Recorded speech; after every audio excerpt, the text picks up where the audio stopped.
ឲ្យលោកទទួលបាននៅអ្វីដែលលោកមិនធ្លាប់បានពីមុនមកប្រូល្អណាស់សង្ឃឹមថាការសម្ដែងកាន់តែល្អជាងនេះទៅទៀត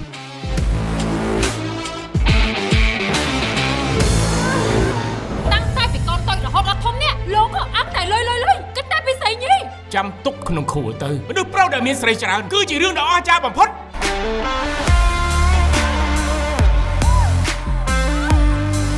លោកមានតែលុយតែក្តីស្រឡាញ់លោកគ្មានទេឯ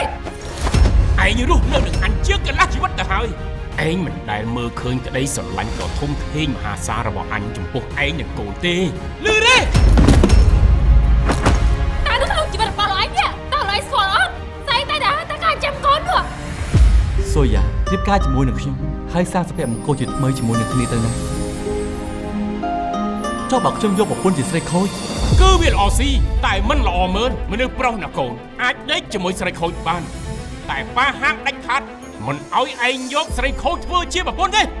សម្បត្តិដូចនាងត្រឹមតែជាស្រីលក់ខ្លួនមិនស័ក្តិសមជាមួយនឹងកូនប្រុសយើងទេនៅមានមុខមកសុំលុយអញទៅសងបំណុលលបែកទៀតអាម្ចាស់ជោគវាសនាម៉ែនេះគឺអញមកទទួលខុសត្រូវលើជោគវាសនាប្រពន្ធចុងនិងកូនធ្វើឲ្យផងទៅ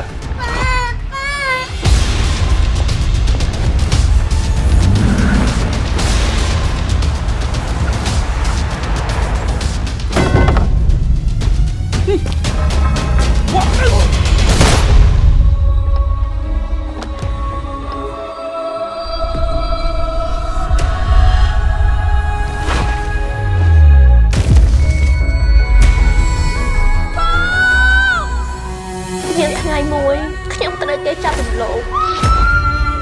មានម្ដាយណាខ្លះបែរមិនខូចចិត្តតែកូនត្រូវគេរំលោភចង់បានប្រមាណប្រាប់មកអញចង់បានលុយពីហែងអញនឹងប្តឹងហែងដល់គុកមនុស្សស្រីលក់ខ្លួនដូចជាខ្ញុំគេក្បើគេរអើសួរតែឯងលក់ខ្លួនមែនម៉ែក៏មិនជប់ស្រីដូចជាបងទេហើយបងក៏មកជន់ផ្ទះនេះទៀតចេញទៅអូចេញទៅអូយ៉ាគ្មានអីបានពីមិនកូនស្រីម៉ែអភ័ព្វបែបនេះ